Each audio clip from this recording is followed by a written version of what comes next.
Good evening, ma'am. Good evening. That's a very expensive dog. He is. Dogs like this don't usually belong to people like you. Proof of purchase? Excuse me? I'm gonna need proof of purchase, receipt. Now. Until then, the dog will be with 15 me. minutes earlier.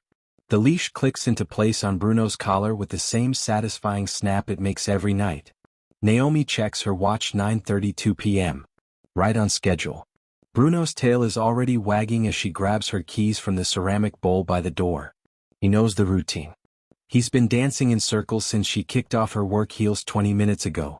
The evening air hits her face as they step outside. Cool but not cold. Perfect for their usual 22-minute loop around the neighborhood. Mrs. Henderson is still puttering in her garden, her porch light casting a warm glow over her roses. Bruno tugs gently toward the sidewalk, eager to start their walk. His favorite part of the day. She locks the door behind them, drops the keys in her jacket pocket and follows Bruno down the front steps. Just another quiet Tuesday night in Preston Hills. And then she hears the car engine slowing behind them.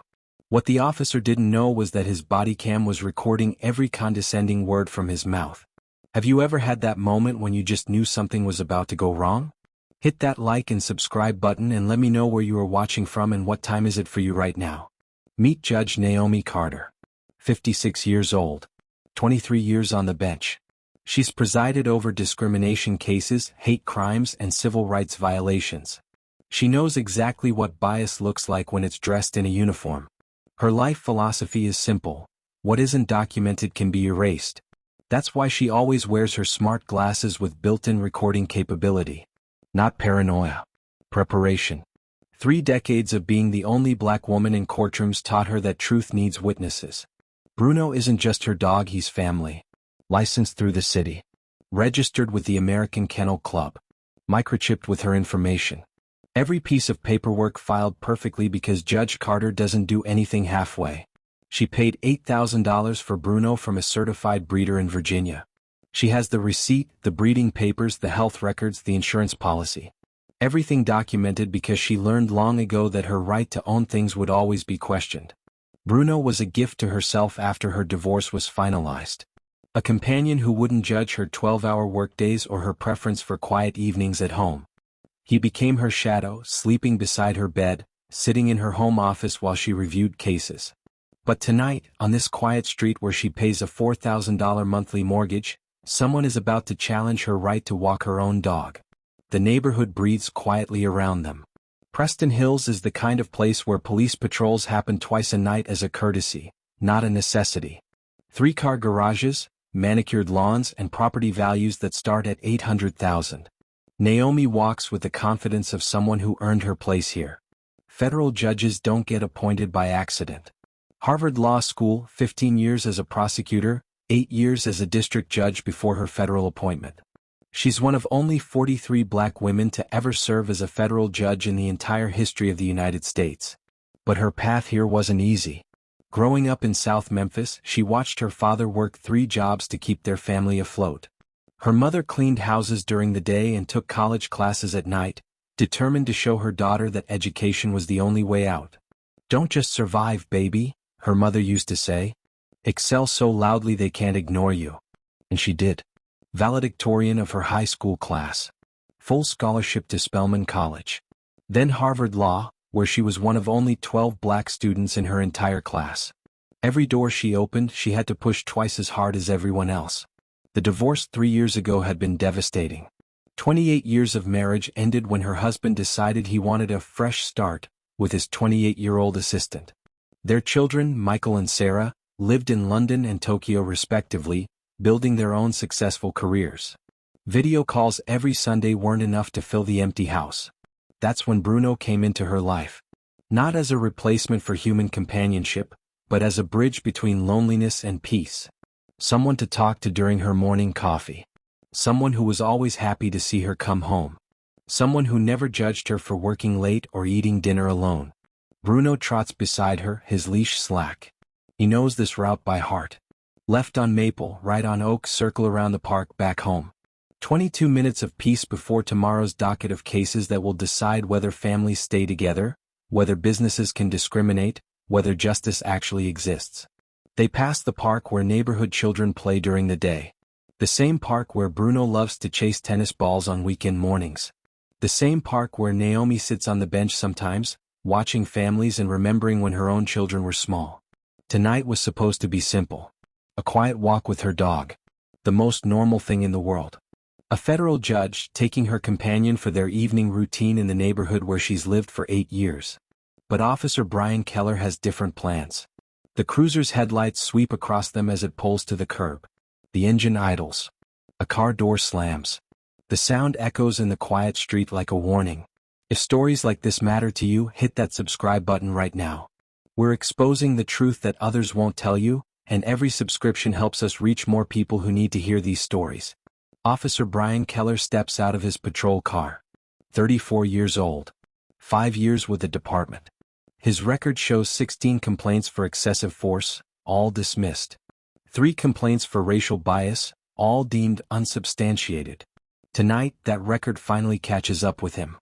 He approaches slowly, his hand resting casually on his belt. The body cam mounted on his chest captures everything in high definition. The timestamp, the audio, the woman walking her dog who has no idea that her life is about to change forever. Mind stopping for a second, ma'am? His voice is polite, professional. But his eyes are already cataloging details. Expensive dog. Expensive neighborhood. Black woman. The math doesn't add up in his mind, and that assumption will destroy his career. Naomi stops walking. Bruno sits automatically, trained to heel whenever she pauses. She turns toward the officer with the patience of someone who's spent 3 decades dealing with people who test her authority. Officer Brian Keller steps out of his patrol car. 34 years old. 5 years with the department.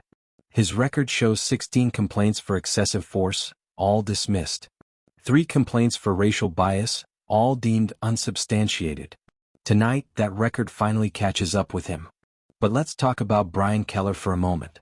Born and raised in the suburbs, son of a police sergeant who taught him that some people belong and others don't. He's never lived in a diverse neighborhood. Never had close friends who didn't look like him. Never questioned why certain people made him uncomfortable.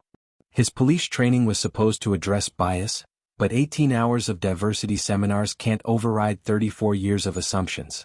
He's the type of officer who sees expensive cars in certain neighborhoods and assumes they're stolen. Who questions black professionals in business suits about where they really work. He approaches slowly, his hand resting casually on his belt. The body cam mounted on his chest captures everything in high definition. The timestamp, the audio, the woman walking her dog who has no idea that her life is about to change forever. Mind stopping for a second, ma'am? His voice is polite, professional. But his eyes are already cataloging details. Expensive dog. Expensive neighborhood. Black woman. The math doesn't add up in his mind, and that assumption will destroy his career. Naomi stops walking. Bruno sits automatically, trained to heel whenever she pauses. She turns toward the officer with the patience of someone who's spent 3 decades dealing with people who test her authority. She's been here before. Maybe not exactly this situation, but close enough. The questioning looks when she walks into high-end restaurants. The surprised expressions when she introduces herself as a federal judge. The assumption that she must be someone's assistant, not the person in charge. That breed costs more than most cars. Officer Keller's opening line isn't a question. It's a statement loaded with implication. German Shepherds like Bruno, with champion bloodlines and proper training, run between $6,000 and $10,000. He knows this. She knows this. But what he's really saying is, you can't afford this dog. He's mine. Naomi's response is calm, measured.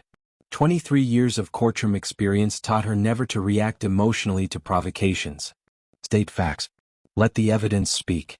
Stay professional even when others abandon professionalism. But inside she's already calculating. This officer approached her without cause. He's making assumptions based on appearance. Every word he says is being recorded by his own equipment. If this goes where she thinks it's going, he's building a case against himself. But Officer Keller has already decided she's lying. I don't believe that. 5 words that will end his career. 5 words captured in perfect digital clarity on his own body cam. 5 words that reveal what he really thinks when he looks at a successful black woman in an expensive neighborhood. The first crack appears in Naomi's composure. Not anger, she's too disciplined for that. But awareness. The recognition that this encounter isn't about a dog. It never was. Bruno senses the tension. His ears perk up slightly, his body language shifting from relaxed to alert. Dogs read human energy better than most humans do. And right now Bruno knows something is wrong. You don't look like someone who buys dogs like this. There it is. The statement that will be played in courtrooms, broadcast on news channels, and analyzed by civil rights lawyers across the country. Officer Keller just said what many people think but know better than to voice. You don't look like someone who belongs here. Naomi reaches into her pocket slowly, carefully. Any sudden movement could escalate this situation into something dangerous. She pulls out her phone, opens her photos, finds Bruno's documentation. Here's his license registration. Here's his microchip information. Here's his AKC papers. She shows him everything. The city license with Bruno's photo and her name. The microchip registration linking the dog to her address. The American Kennel Club registration showing Bruno's full name, Brunello's Midnight Justice, owned by Naomi E. Carter. The paperwork is perfect because Naomi Carter doesn't do anything halfway.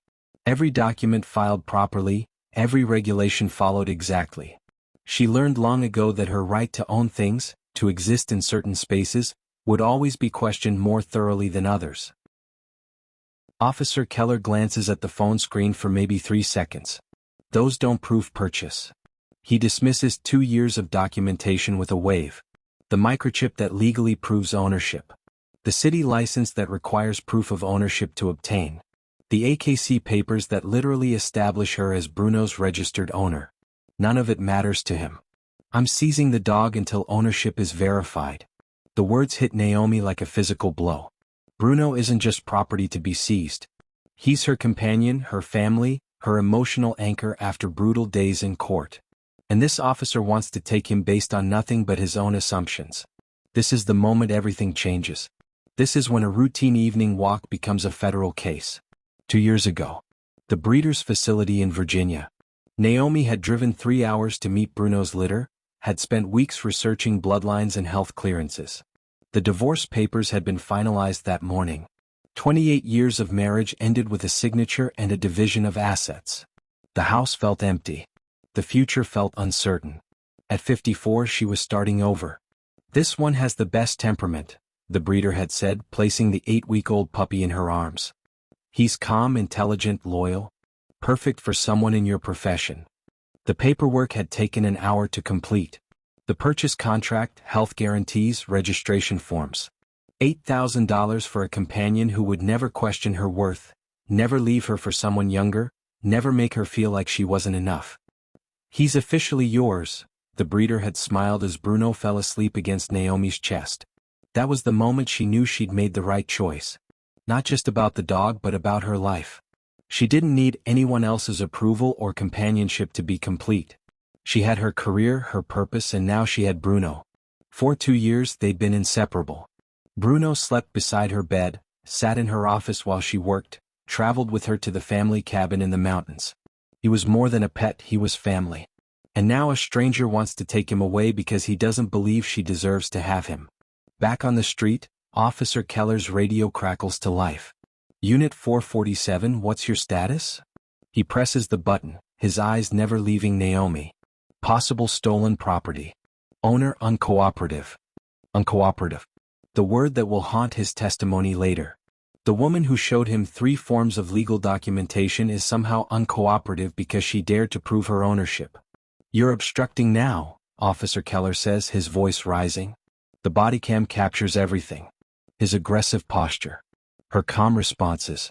The way Bruno sits obediently beside her, sensing tension but trusting his owner completely. I am not resisting, Naomi says clearly, speaking directly to the camera she knows is recording. I have provided all requested documentation proving my ownership of this dog. She's not just defending herself now. She's creating evidence. Every word carefully chosen, every response measured and professional. If this goes to court, and she's already certain it will, she wants the record to be crystal clear. But Officer Keller has made his decision. He reaches for Bruno's leash. The dog is being seized pending investigation. Bruno's ears flatten. He doesn't understand why this stranger wants to take him from his person. He's never been away from Naomi for more than 8 hours. He doesn't know that his world is about to be turned upside down by one man's prejudice. Naomi feels her heart break as Bruno looks up at her with confusion in his dark eyes. This is her worst nightmare. Not just the humiliation of being profiled, but losing the one constant source of comfort in her life. Animal control is called. They have to wait on the sidewalk while the van makes its way through evening traffic. 12 minutes that feel like an hour. Neighbors start coming outside. Mrs. Henderson from across the street. The Johnson family from 2 doors down. People who've known Naomi for years, who've watched her walk Bruno every single night, who know exactly who owns that dog. But they don't intervene. They watch from their porches and windows, unwilling to challenge a police officer even when they know he's wrong. Their silence is complicity, and Naomi will remember every face that watched and said nothing. "This is ridiculous," Mrs. Henderson finally calls out. That's her dog. Officer Keller doesn't even acknowledge her. His authority has been challenged and now he has to follow through no matter how wrong he might be. Pride and prejudice working together to destroy lives. This is the moment everything changes. If you want to see how this story ends, hit that notification bell so you never miss our content. We're just getting started. Animal control arrives in a white van with metal cages in the back. The officer who steps out avoids eye contact with Naomi.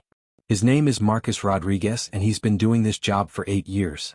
He's seen real cases of stolen animals, abused pets, dangerous dogs. This isn't one of them. But he's just following orders from a police officer who says there's a dispute about ownership. "Ma'am, I need to take the dog until this gets sorted out." Marcus knows this is wrong. The dog is clearly well cared for, obviously trained, completely comfortable with the woman. But he's not paid to question police officers. He's paid to follow procedures. Bruno resists. He's never been handled by strangers before. His claws scrape against the sidewalk as they guide him toward the van. He keeps looking back at Naomi, confusion and fear in his dark eyes. "It's okay, baby," Naomi whispers, her voice finally cracking. "It's okay. But it's not okay. Nothing about this is okay." She watches helplessly as they load Bruno into a metal cage. His whimpering echoes in the quiet street as the van door slams shut. The van drives away with her best friend inside. Officer Keller climbs back into his patrol car, satisfied with his night's work. He's taught someone a lesson about knowing their place. He doesn't realize he's just destroyed his own career. Naomi stands alone on the sidewalk, Bruno's empty leash still in her hand. The neighbors go back inside.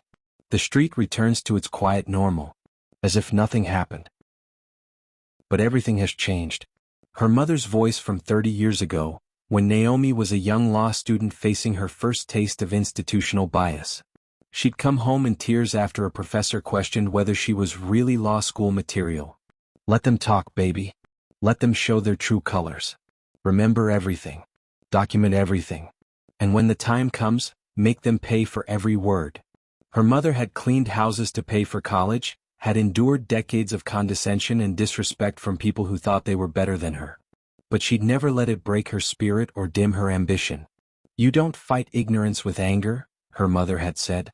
"You fight it with excellence. You fight it with preparation. You fight it with the law." Her mother had been right then. She would be right now. That night, Naomi sits in her home office surrounded by law books and case files. The house feels empty without Bruno's presence. No clicking of claws on hardwood floors. No gentle snoring from his bed beside her desk. No warm body to pet when the stress of her job becomes overwhelming. She opens her laptop and begins typing. Not an emotional rant. Not a social media post. A federal civil rights lawsuit that will turn Officer Brian Keller's world upside down. She has the body cam footage. She has witnesses. She has documentation proving her ownership. And she has something Officer Keller underestimated: the knowledge and resources to destroy his career systematically and legally. But this isn't just about revenge. This is about justice. How many other people has Officer Keller profiled? How many others were too intimidated to fight back? How many complaints were dismissed because the victims didn't have federal judge status and Harvard law degrees? She works until 3 a.m., crafting legal documents that will ensure Officer Keller never wears a badge again. Every paragraph meticulously researched, every citation perfectly formatted. When she's done, she has a case that no lawyer, no department, no judge can dismiss. This is what happens when prejudice targets the wrong person. By morning, Naomi has made 6 phone calls that will change everything. Call 1, Internal Affairs. A formal complaint about Officer Keller's conduct, backed by her request for all body cam footage from the incident. Call 2, the FBI Civil Rights Division. A federal complaint about civil rights violations under color of law, a felony that carries up to 10 years in prison. Call 3, the ACLU. They've been waiting for a case like this, clear evidence of racial profiling by an officer with a history of complaints. Call 4, the U.S. Attorney's Office. They handle federal prosecutions and civil rights violations under color of law are their specialty. Call 5, the local news stations. Sometimes justice needs publicity to move forward. Call 6, her former colleagues at the prosecutor's office. People who owe her favors, who remember when she helped make their careers possible. The machinery of justice begins to turn. Slowly at first, then faster as more people realize what they're looking at. This isn't just about a dog. This is about a pattern of behavior that's been protected and ignored for too long. Within hours, Officer Keller's personnel file is being reviewed. His body cam footage is being analyzed. His patrol route that night is being reconstructed. Every complaint ever filed against him is being re-examined. The investigation reveals a troubling pattern. 16 excessive force complaints. 3 racial bias complaints. All dismissed or deemed unsubstantiated. But now they have video evidence that proves the complainants were telling the truth. The system failed Naomi, but she didn't fail herself. Subscribe now to see how she fights back and wins. When Sergeant Linda Morales arrives at the scene an hour late, she finds Officer Keller completing his paperwork with satisfaction. Routine call. Suspicious person. Dog seized. Case closed in his mind. What happened here, Keller? Welfare check on a suspicious individual with an expensive dog. No proof of ownership. Had to seize the animal. Sergeant Morales has been supervising officers for 15 years. She knows the code words. Suspicious individual in this neighborhood means one thing. She requests the body cam footage immediately. 2 hours later, she's sitting in her office watching the encounter unfold in high definition. Every word.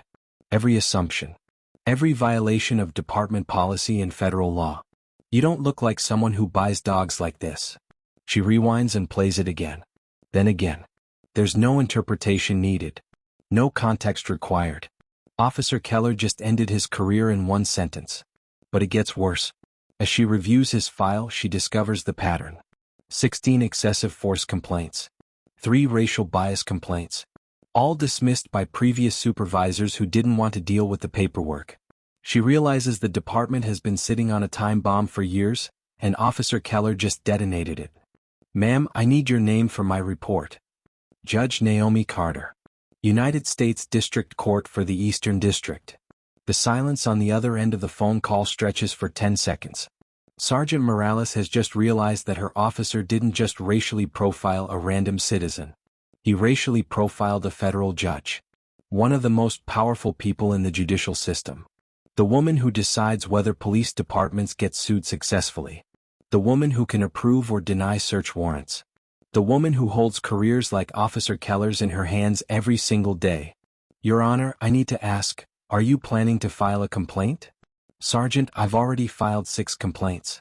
With Internal Affairs, the FBI, the ACLU, the U.S. Attorney's Office, and the Department of Justice Civil Rights Division.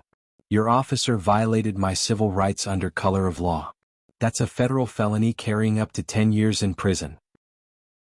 Another silence. Longer this time. We'll have your dog back to you within the hour. But the damage is already done. The wheels of justice are already turning. And they're about to crush Officer Brian Keller and everyone who enabled him. The body cam footage leaks within 48 hours. Not officially, someone with access to the evidence files decides the public needs to see this. Maybe it's another officer tired of covering for bad cops. Maybe it's a civilian employee disgusted by what they witnessed. Maybe it's Naomi herself, using her connections to ensure the truth gets out. The video goes viral in 6 hours. Dogs like this don't usually belong to people like you. The clip plays on every news channel. Local news, national news, international news. CNN runs it every hour. Fox News is forced to cover it. The BBC picks it up as an example of American racial tensions. The hashtag judge and her dog trends for 3 days. Social media explodes with outrage. Legal experts line up to explain exactly how many laws Officer Keller broke in 8 minutes. But the real damage comes when journalists start digging into Officer Keller's background. They find the complaints that were dismissed. They interview the victims who were ignored. They discover a pattern of abuse that the department knew about and chose to cover up. Officer Keller becomes a symbol of everything wrong with police bias. His photo appears beside the headlines, "Cop profiles federal judge, officer seizes judge's dog over race, when prejudice meets power." The investigation uncovers Officer Keller's history, but it also reveals something more disturbing. He wasn't acting alone. The department's culture enabled him. Every complaint dismissed without investigation.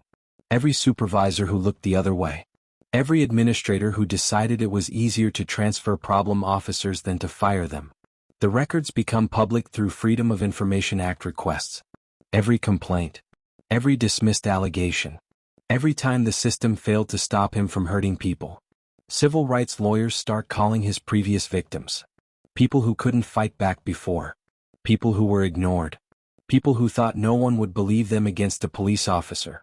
Maria Gonzalez, a teacher who was pulled over and searched because Officer Keller thought her car was too expensive for someone with her last name.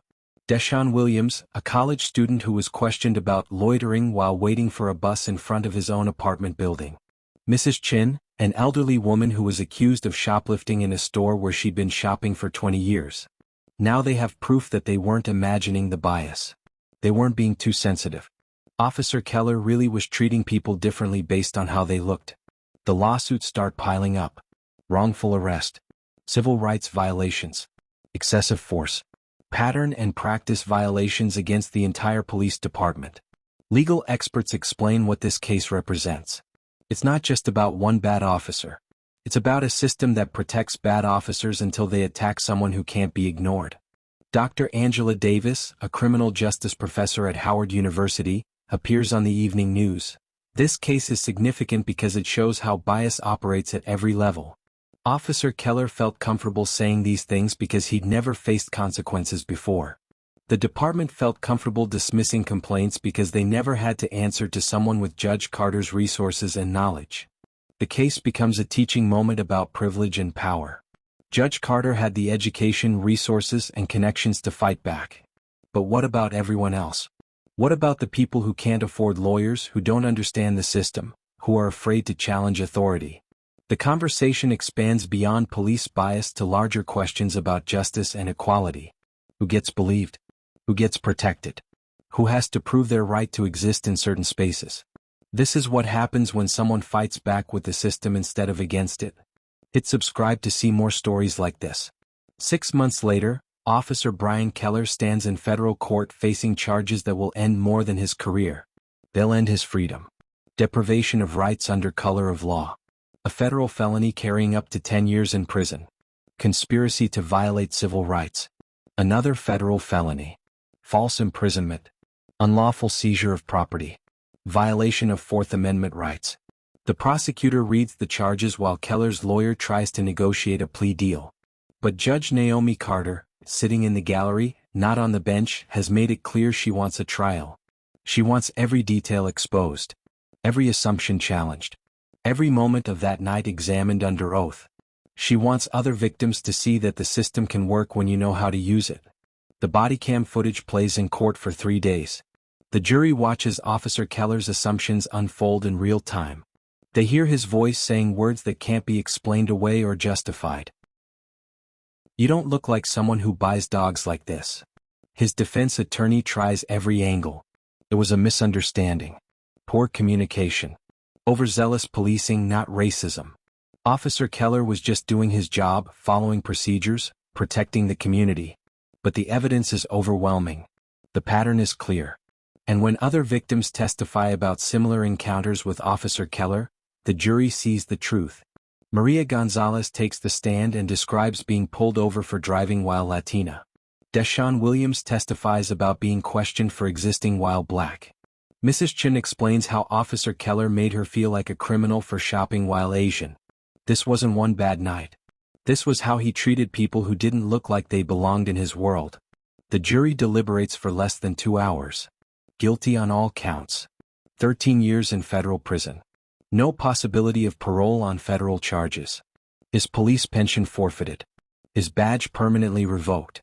His right to carry a firearm stripped forever. The judge, not Naomi, but another federal judge, explains the sentence. Officer Keller, you used your badge and your authority to violate the constitutional rights of citizens based on their race. You betrayed the trust placed in you by the community and the oath you swore to protect and serve. Your actions damaged not only your victims but the entire institution of law enforcement. The sentence must reflect the severity of these crimes and serve as a deterrent to others who might be tempted to abuse their power. 13 years for 8 minutes of prejudice. 13 years for assuming someone didn't belong in their own neighborhood. 13 years for taking a dog from its owner because he couldn't believe a black woman could afford nice things. But the ripple effects go further. The police department faces federal oversight. 5 supervisors are fired for ignoring complaints. The city pays millions in settlement to Officer Keller's victims. New training programs are implemented. Body cameras become mandatory for all officers. That evening, 6 months after it all began, Naomi clips Bruno's leash to his collar. Same routine. Same time. Same street. But everything has changed. Mrs. Henderson waves from her garden, now tending to yellow roses she planted in honor of justice served. The new patrol officer, a young black woman named Officer Taylor, nods respectfully as she drives by. The neighbors who witnessed that night 6 months ago smile and wave. They saw what happened. They saw justice served. They saw what it looks like when someone fights back and wins. Bruno trots beside her, his leash slack. He doesn't remember the night he was taken. Dogs live in the present in love and loyalty. But Naomi remembers everything. The lawsuit settlements. The policy changes. The other officers who suddenly found themselves facing investigation for complaints that had been previously dismissed. The community meetings where people shared their own stories of bias and discrimination. Most importantly, she remembers the phone calls from strangers who saw her story and found the courage to speak up about their own experiences. Teachers who were questioned about their credentials. Doctors who were mistaken for orderlies. Business owners who were asked to prove they really owned their companies. He thought taking my dog would teach me my place, she says to herself as they turn onto Oak Street, the same corner where it all began. It taught him his. The body cam footage is still online. Still being shared. Still teaching people what happens when prejudice meets power and loses. It's shown in police academies as an example of how not to conduct yourself. It's used in law schools to teach about civil rights violations. It's referenced in diversity training programs across the country. That night I didn't raise my voice. I built a case. And I won. But more importantly, she helped other people win too. The settlements her case generated funded legal aid programs for people who couldn't afford lawyers. The policy changes her lawsuit forced created protections for future victims. The precedent her case set made it easier for others to seek justice. Bruno looks up at her and wags his tail. Ready for their evening walk. Ready for another quiet night in the neighborhood where they both belong, where they've always belonged, where no one will ever question their right to exist again. The street is peaceful. The air is cool. And justice for once has been served. If this story inspired you, subscribe now and hit that notification bell. Share this video with someone who needs to see that justice is possible when you know your rights and use them. And remember, document everything, stay calm, and make them face the consequences of their choices. Your voice matters. Your story matters.